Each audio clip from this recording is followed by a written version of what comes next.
ኢራን ከሰሞኑን በውጭ ኃይሎች የተቀነባበረና ዛሬም ድረስ የቀጠለ ህዝባዊ አመጽን ማስተናገዷን ተከትሎ ፕሬዝዳንቷ ለትራምፕና ለቤንያሚን ኔታንያሁ ዛቻ የተሞላበት ከፍተኛ ማስጠንቀቂያቸውን አሰምተዋል።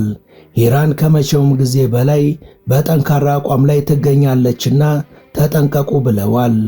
ما در وضعیتی قرار گرفتیم امروز که آمریکا و کشورهای اروپایی تلاش میکنند که بیشترین تحریم رو و بیشترین በጥብቅ የምነግራችሁ ነገር አሁን ላይ ኢራን ከመቼውም ጊዜ በላይ በጠንካራ አቋም ላይ ትገኛለች። ለሚሰነዘር ማንኛውም ጥቃት አጸፋው የከፋ የሚያጸጽትና ያልተጠበቀ ይሆናል።